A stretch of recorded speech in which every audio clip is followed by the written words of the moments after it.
Hey guys, welcome to episode 2 of Howling Fury, our impressions of Sylvanas, Tomb of the Spider Queen.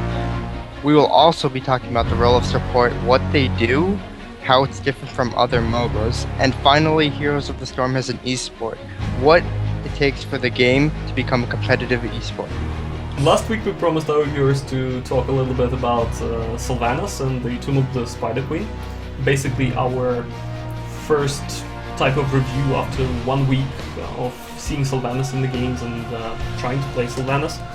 I know we haven't, or none of us actually had a lot of experience playing Sylvanas, but we played quite a bit against her.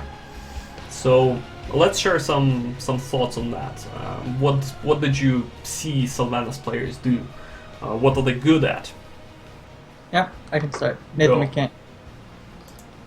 Playing against Sylvanas was interesting. She has a good escape mechanic. Her damage doesn't seem to be too strong. It seems to be okay. But her ult, I think that's the one that silences. That one is very, very it's a strong. 2.5 second. I think that cancelled my ultimate too as Nazeebo. Halfway through the channeling, it stops my ultimate, which is like a huge Really? pain. Yeah. So that's an annoyance for all those channeled ultimate yeah, very. heroes. Nazeebo specifically, Nova will suffer with a triple tap, for sure. I think it silences everyone, right? Well, everyone it hits. It's the size of the ultimate is about the size of Nazeebo's wall, the zombie wall. It's about that size. It grows bigger, I think, on level 20, or everyone in the center of it gets affected more strongly at level 20. That sounds ridiculously overpowered, actually. Yeah. Yeah, it's Because you really can technically strong. silence the whole team, right? Yeah, Everybody. if you have a ranged silence, I think the only other person who has a strong silence ability, or maybe the only person who has a silence at all, is a Malfurion's other ult, is Twilight Dream, which silences the whole entire, well, everyone you get in it. It's quite a large area compared to even Sylvanas's, but I think it silences for 3 seconds. I think it's a little bit longer than hers. Yeah, maybe it's still overtuned a little bit, and I'm sure Blizzard will look at this, because 3 seconds, you can kill, what, 2 or 3 heroes in 3 seconds with good burst damage. That's Malfurion. Sylvanas is at 2.5 seconds, which isn't that big a deal to trade 2.5 seconds for a ranged version of the ult. Seems really good. Right, well, that's 1 point for Sylvanas for sure, in the matchup against all the other specialists. What about other abilities that she can have that are kind of make her overpowered at this point in the game that are likely to get changed by Blizzard in the future? Escape mechanic. I mean, it's not super OP, but it takes getting used to. I think it's one of the better escape mechanics.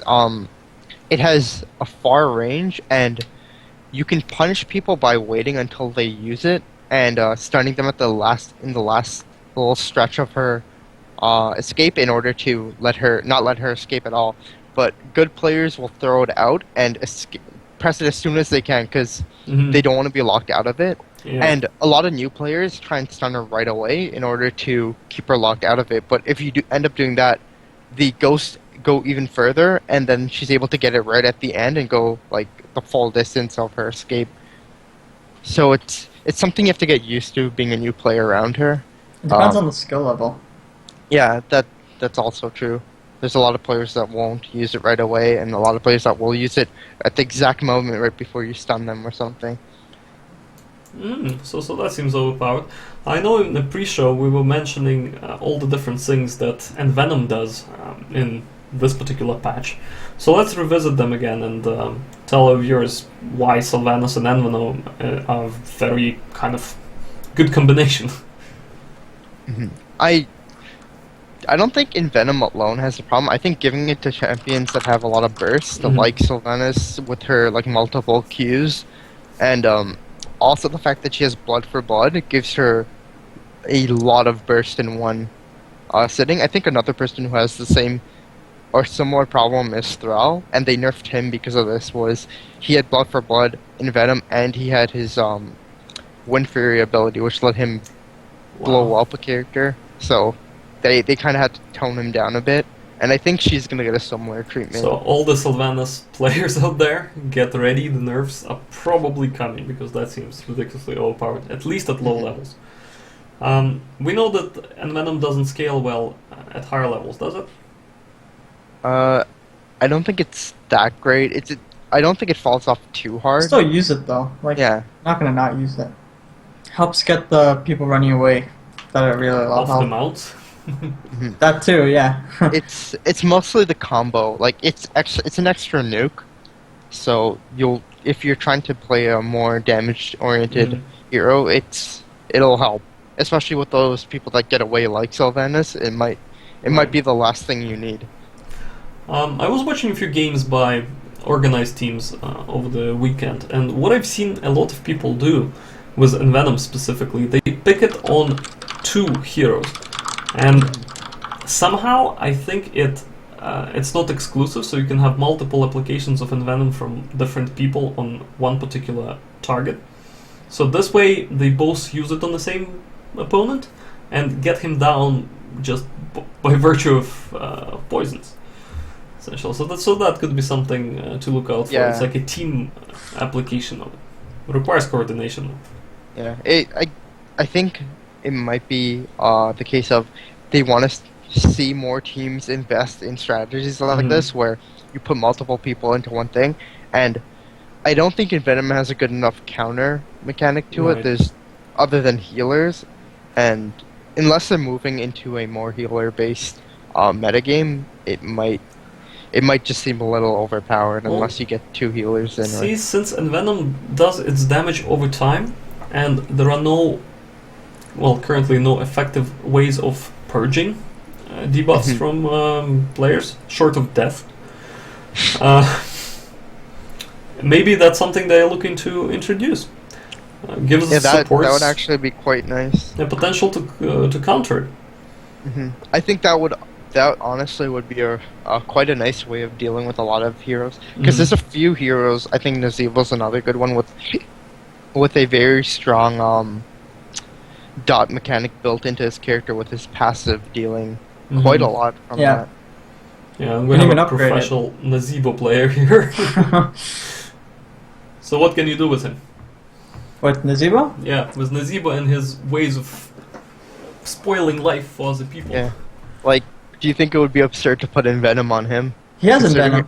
He has Oh Envenom? my Yeah. god, really? He does have Envenom. It's ridiculously good in the beginning, because what you do is you get the frogs, and you trap them in the wall, and you stack the frogs on top of them, and if you get all the frogs and the Envenom, they're pretty much dead, guaranteed, like solo. So this is how Nazeebo gets top hero Damage. damage. The frogs Period. and Wow. Venom. The frogs do most of the damage, though. Especially late game. Well, we took a little bit of a detour here talking about Nazeebo. That's fine. Okay. So let's get back on They're track a good little bit. comparisons, though. Yeah, Nazeebo. There is not a good comparison that I wanted to do this week, and it's mainly between specialists.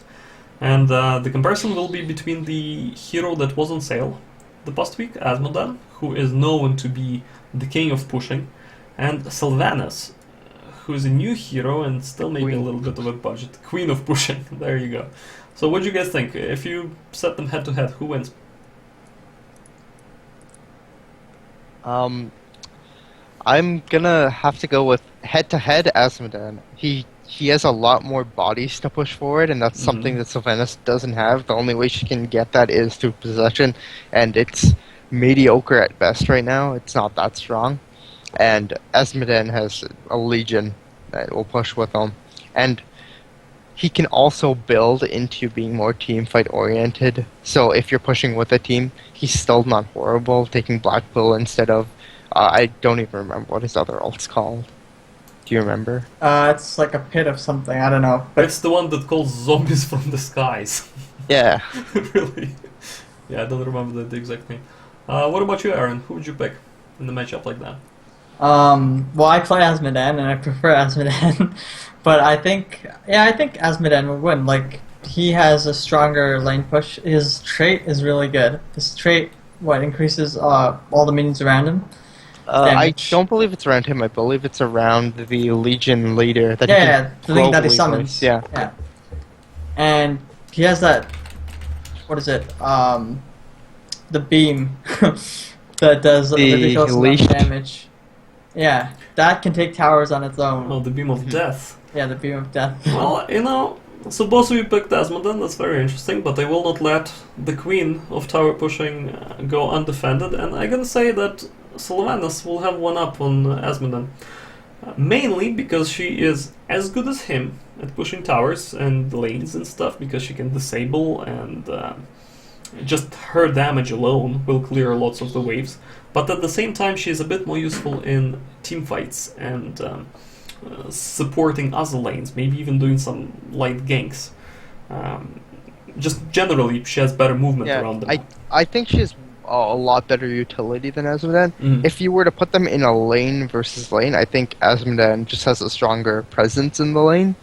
But I think if you're looking globally, how they can affect team fights, how they can gank other lanes, and how much pressure they can put on other lanes, I think she's really strong in the sense that if, for example, she was in a lane where they had a Murky or something of the like that had to leave the lane, she can really punish the towers and pretty much take them out if they don't come back in time. Whereas Asmodee has to get behind his minions and push forward, and it may take some time, and by then they could come back and clear out the lane. So that's where I think she really shines. Mm-hmm. Well, that's a good point. So we also got a new map last week, the Tomb of the Spider Queen. So what opinions you guys have of that map? I know all of us has played lots of games of on that particular setup. What do you think? Is it a good map? Do you like it? I like the map. It's different.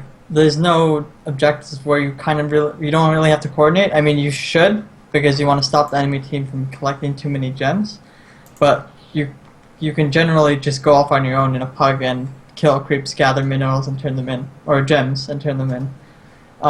So far, it's been pretty good. The game can really snowball, which is interesting, because once you lose map control, you can get gems, but it's harder to turn them in, and then the other team just keeps going. So would you say that game is more about PvP or PvE, or just doing fancy mechanics?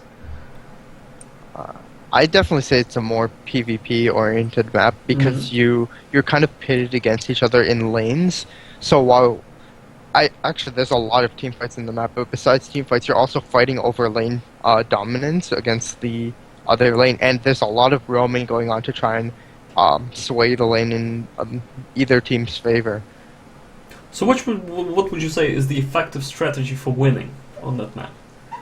Given you have little to medium team communication, so say your teammates are random people, you don't have them on Skype or anything like that, but they do respond to your map pings, and they seem adequate at playing the heroes that they play. What's a good strategy for just public users out there? I think it first of all starts with team building, like how you set up your team. I think you need to have really strong lanes for the map to work well in your favor. Otherwise, you're going to have to do pushes and kind of give up lanes in order to push one lane a lot stronger than the others. But also a lot of rotation and ganking, I think, really makes the lane strong because it takes a person out of the fight and it gives you an advantage to let other people roam around even more. Well, you also take the gems away from them, which is a big deal. Yeah, that as well. So how does that exactly work for the people there that haven't played this map yet? So what's the deal with the gems? So you collect gems after you kill creeps, and you collect them. And when you die, the enemy team cannot collect your gems, but you drop them on the ground. Your own team can recollect them, but you should at best try to reclaim them. As long as they're not worth more than 5 or 10. You try not to die when you collect that many.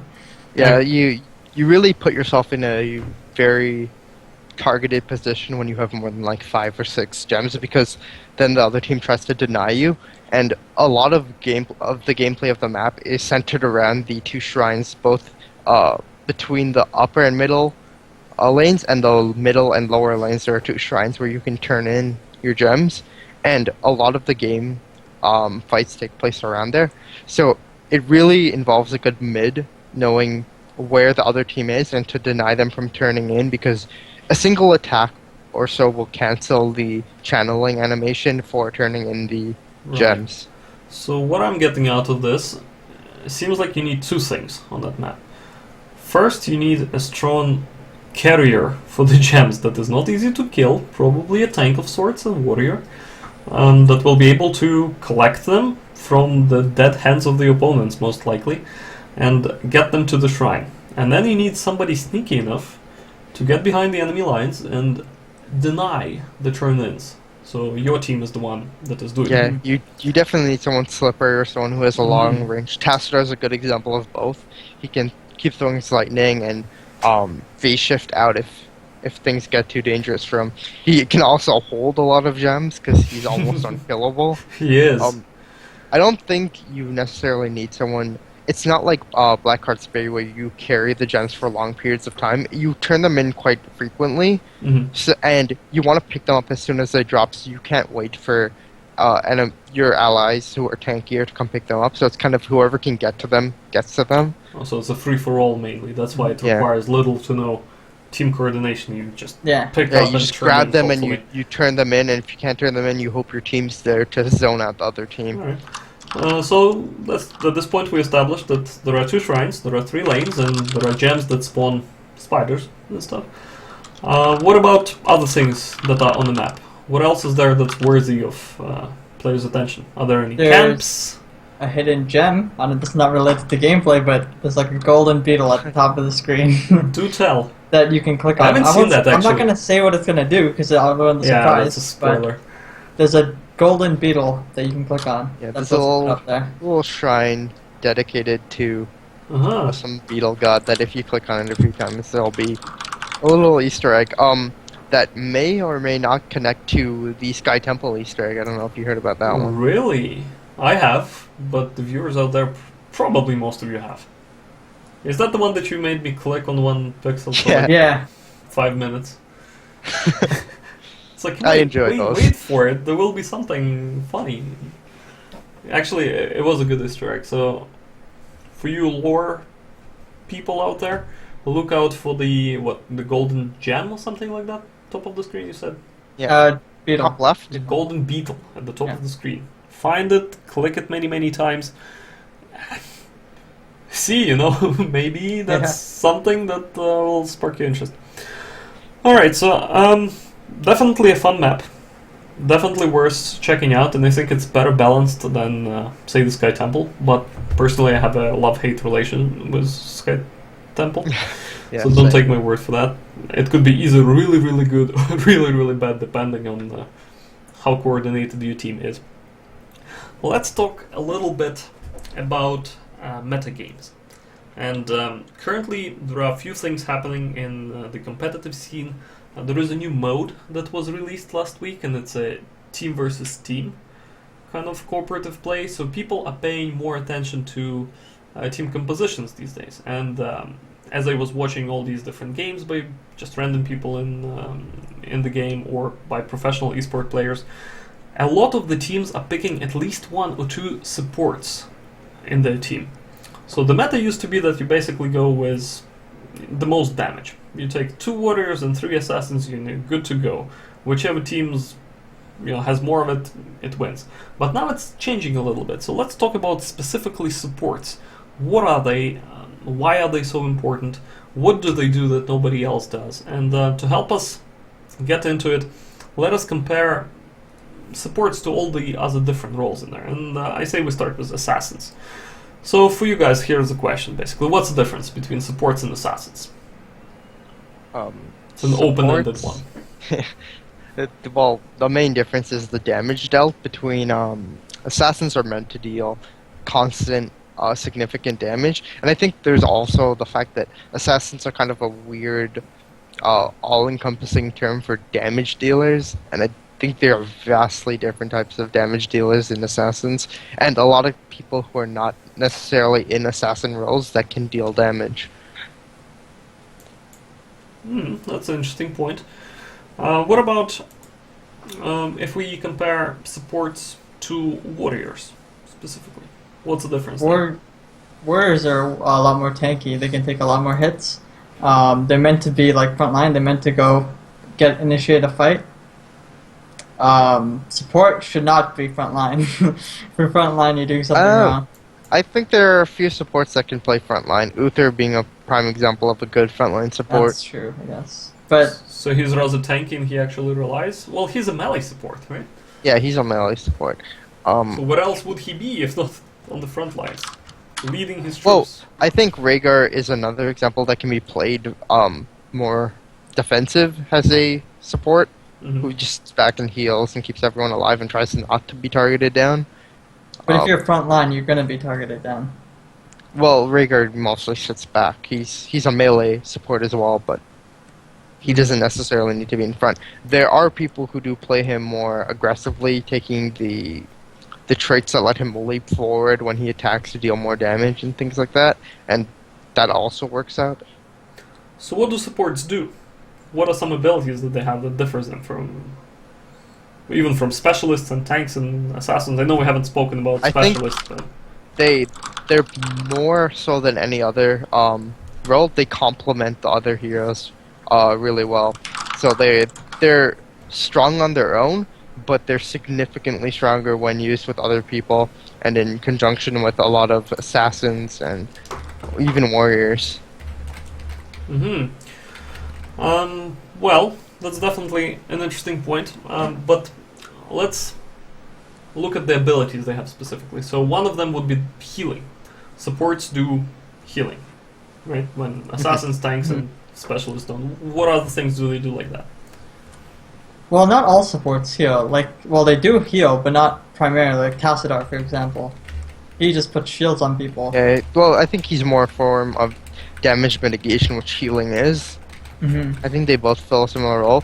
I think Tassadar fits into a similar role as Rhaegar, where they're both burst healers, where they stop large amounts of damage coming in at once with their shields and their heals, which are quite significant. It's more skill-based and timing. I think timing, I wouldn't say skill-based. I think people who heal over time can also be really skill-based, like Lily and even Malfurion. You need to know when to keep up your heals. And it also relies more on your teammates knowing that you can't keep them up over significant focus damage. It's definitely a very interesting point. So I know that you guys and myself, we played other MOBAs. And every single one out there, they also had supports. So let's take two of the most popular ones, at least on Twitch currently. It's going to be definitely League of Legends and Dota. Let's compare supports, or role of the support in those games, to role of the support in Heroes of the Storm. So if you match against League of Legends, what do supports do there that Heroes of the Storm supports don't, and vice versa? I think League supports are more babysitters. They kind of stay in lane, follow one person around, and really their job is to take care of that person, and they can or cannot be, depending on the supports, more like side initiators, or I think the term in League would be like peelers. They're used to keep people off of your damage dealers and things like that. Okay, and what about Dota supports? In Are there Dota, any you have differences? to do like a ton of things. You gotta, let's see, heal like Omni Knight. You gotta ward. Maybe not Omni Knight so much, but usually most supports have to ward and keep the map. I think warded. that's a general term that is used within League as well. Not so much not at all in HOTS. If you don't have to ward or There is no concept of map vision creation, really. yeah. Only one support, I think Tyrande has a way of getting some vision through the owl. I think the largest vision creation hero in the game is not even a support. It's Zagara with her creep. But She's a specialist. yeah. So that's one thing. What about roaming and ganking? Is it still on the shoulders of poor supports in Heroes of the Storm compared to all the other mobs? At least I early game ganking. I don't think so. I think supports, some of the supports are the strongest lanes in the game. Lily, Brightwing, and Tassadar are, I think, three of the strongest solo lane heroes in the game. right now, and their supports, they can just sit in a lane, keep themselves alive, or help an ally. Hmm. Well, there is another thing that I just thought that differs significantly between Heroes of the Storm, specifically and other MOBAs there, and that's the absence of item builds. So, for those people who haven't played additional or other MOBAs, the game is really around you collecting some gold from killing stuff and then purchasing different items that can be either hero focused or team focused. Supports are usually the guys that have to buy everything for their team. So wards, AoE type of healing artifacts, you name it. The way Heroes of the Storm does it, there is no level difference and there is no gold period that you have to worry about. So this eliminates the support's role as essentially a cash cow for just farming up a little bit and then giving all their gold for the sake of the team, and they are running, like less level than everybody else, definitely poor with no items, and the game is not as fun like that. Here supports actually have the same level as the whole team, and they can open up with all their abilities and actually show the true skill that they have as supporting players versus the core players in other MOBAs. That's something that could be interesting for those who haven't tried Heroes of the Storm at least, and looking for a different MOBA to try. Right? Yeah, supporting in Heroes of the Storm is way more relaxed, I would say, or different. Like, you're not constantly having to manage the, I guess, map. Like putting out wards, healing people, stuff like that. And you can't fall behind. I noticed in like a game like Dota, the carry would have all this gold, and you would have like no resources to build up what you need to build.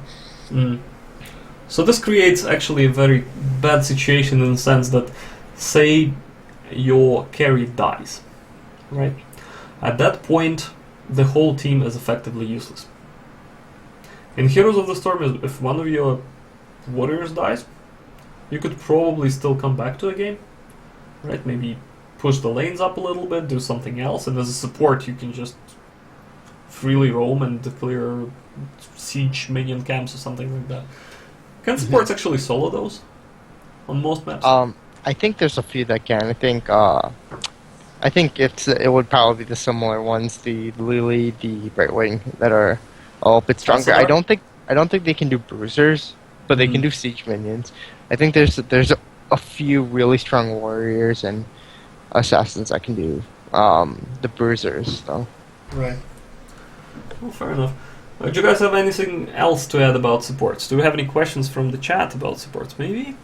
I know we have a few people watching us today, which is great. Big ups for you guys joining us. So, anything you want to know about supports? Twitch chat? Twitter? Anyone? Doesn't look like it. So if you do have questions, you can always send them to the chat here or just to our Twitter at Howling Fury TV on Twitter. That's the easiest way of getting to us. So let's talk a little bit about MOBAs in general and specifically esports. So every big MOBA title out there has some sort of a long or short or coming up relationship with esports. What is Blizzard doing with Heroes of the Storm? Are they looking in that direction? What's the future of this? Can you guys share some thoughts on this particular topic? I can share a bit. I'm not the biggest follower of esports, but I think they are pushing a esports driven community. At least maybe not in the strongest way, but if you look at StarCraft, they put big tournaments out right away because they had a very strong community already built in. With Heroes of the Storm, I think they're trying to build a community. If you look at their Heroes of the Dorm and things of like they're trying to like get people engaged with it that wouldn't normally move into just esports right from just hearing and liking the game. It kind of gives a little more depth to it to see that these people who are just into college are playing and trying to make money off of it, to see people that are around the age of what I assume is their target audience. Yeah, I definitely think they're trying to get that age group into the game. Like, they're trying to convert them from like League of Legends to to Heroes of the Storm. For them to convert them, though, what needs to happen? Do they need big prize pool tournaments like what League or Dota has? Do they need to start maybe with grassroots like this initiative looks like they're doing with the Heroes of the Dorm, trying to get it kind of the community out there first and then creating tournaments for them? What do you think is the more effective way?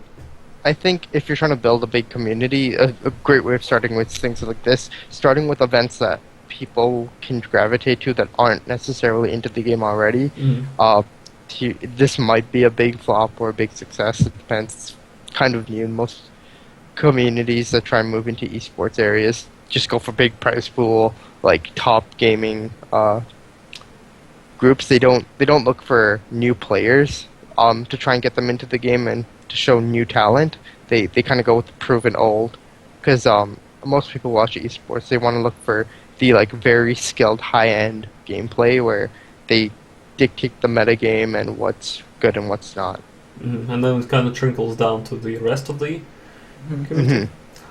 Well, and I think this is a good way of addressing that and giving like a fresh new take on it, because you might find people who are really interesting and bring life to the esports community. I think the little one was his name in StarCraft was came out of huge nowhere for a while, because although he might not have been the best player, he gave it a new life and a new image to the esports, because he didn't use conventional means of playing, and I think they want that with HOTS to show people that it can be played in like fun, interesting ways and still be competitive. Well, I must confess that I'm a big esports junkie personally, and I'm watching tournaments on, you name it, like any game. If there's a tournament out there and it looks like it could be interesting, I'm definitely gonna watch it. So this past weekend and even today, I was following the ESL a little bit.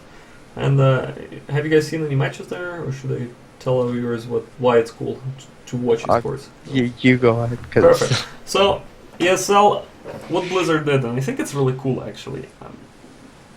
They did hire a bunch of esports managers. The job for these people is creating some sort of community events, planning out tournaments, championships, you name it. The ESL specifically, this wasn't created by Blizzard, but by this big organization that hosts other tournaments for Dota and League and Counter-Strike and whatever. So these guys contacted the established esports teams like Fnatic, SK Gaming, Gamers2, and said, why don't you have a little bit of a team created for Heroes of the Storm, and we're going to throw some money in it and you can play to win. And this thing is very effective in my opinion, because basically it's using the existing esports team to get their fan base to also invest into this new type of game that they are advocating for. And from the first match, or maybe from the second one, I was hooked on watching Heroes of the Storm, not just playing it. Mainly you get to see the same heroes that you like, and maybe see what the players that spend, I don't know, like 20 hours a day practicing this particular game for the tournament, what they do. How they build their heroes, what team strategies they use, how they handle particular mechanics on the particular map. So esports is really huge just as an educational tool, not only as an entertainment one. So it's Blizzard, I'm sure they're definitely looking towards that direction, and Heroes of the Dorm is a nice grassroots, but for them to get them out there, they have to do something like what Valve did. Throw some money in it, like make a 2 million, 10 million, whatever you can afford $1 million championship, and run it not as part of BlizzCon like a show match that they did last year. It was like a mini show tournament rather. It was among 4 different teams, but actually have a full-blown double elimination, 16 best teams from the world, get some from Europe, get some from China, definitely get some from Northern America, and see them go competitive head-to-head for this big chunk. Who knows, maybe some existing real sports channels like ESPN will pick them up, and that gives immense publicity to this whole scene. Yeah.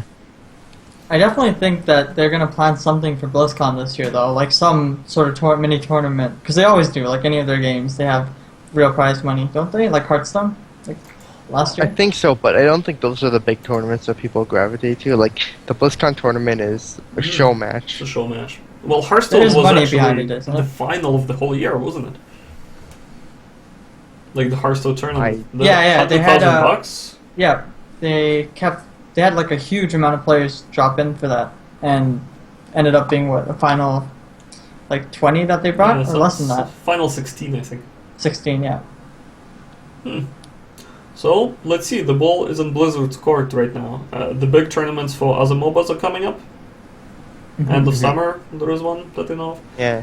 They should do something. And all the tournament organizers out there, they should look at Heroes of the Storm and get in early. You want to be the tournament that did the first Heroes of the Storm thing. You Yeah, don't you want want to to be follow the big suit. one. Yeah, you want to invite all that talent. You want to let people trickle into the competitive scenes through the Heroes of the Dorm. So ESLs, Raid Call, Asian Championships. If you ever watch this, you should definitely do this. This is the way to go. I hope we even have one close by that we can all go to and cast a few maps Yeah. out there. Speaking of casting, there is a thing that we wanted to hint to our viewers today, wasn't there? A little bit of a surprise that the Heroes of the Dorm related one, and I'll lift the curtain on this just a bit. So, when is it? End of April? April 24th to 26th, Heroes of the Dorm? Something I like think that. it is April 28th. 28 to 26 or 24 to 26, whatever, we're gonna post it all over Twitter. So this cast, like us three, and maybe we'll have some guests, who knows, we'll try and cast some maps from Heroes of the Dorm. This will be fought by university and college teams that nobody knows about.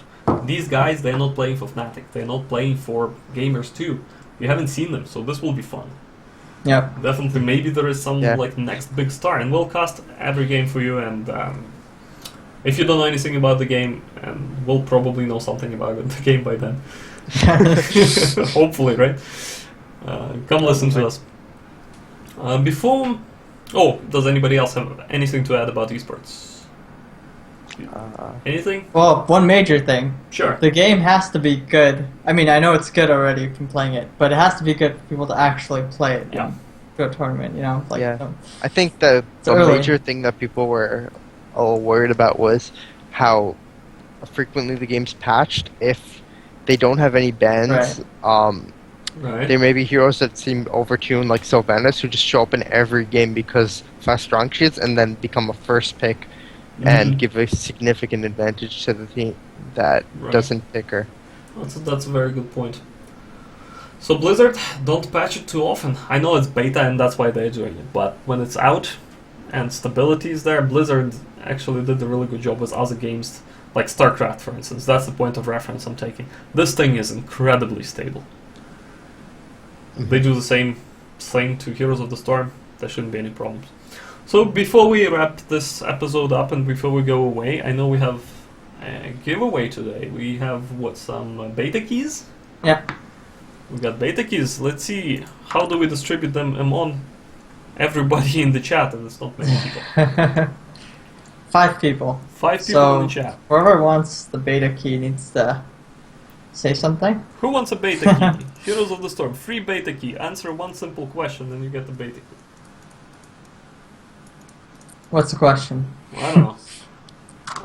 Something We're gonna related, have something related to what we were talking about today. Or not? Let's see if we can.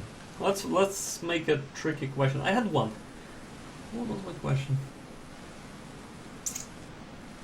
I don't have one. Alright.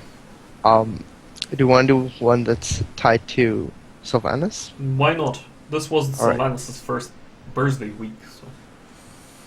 So. Let's see. Well, we already know what race. What was the icon or the symbol attached to her Master Skin bow? Or is that a little too complicated? That's like super complicated. Oh my god. Oh. Okay, I could picture it, but I have a hard time answering that. Let's try something simpler. Alright. Just make it a little too hard for everyone. Yeah, that's like a master level question. For this question, I would actually buy somebody the skin for Sylvanas. A simple one. So if you're seeing this on YouTube, you can post this in the comment section there. If you're currently on Twitch, you can leave that in the comment section. If you want to tweet at us with the answer to this question, please do. So here is a question. I think I found the one that we actually prepared. So the question is the following. On the new map, the Tomb of the Spider Queen, how many gems does the team need to turn in to spawn the first wave of the spider minions? So first wave, Tomb of the Spider Queen, we know that they need to turn in gems. How many for the first one? Leave a comment wherever you see this, and that's, if you are faster than everybody else, even if it's 2 days down the road and nobody else commented on our YouTube video, that's no problem. You're gonna get the beta key. We have what, like four beta keys. So first 4 get the beta key. Alright, so on this happy note, I think we'll be wrapping up today's episode. So I want to thank my co-hosts, game developer by day and witch doctor by night, Aaron Voxequera. You can follow him on Twitter at the Netherglaive. It's on the thing on the screen right now. Do follow him.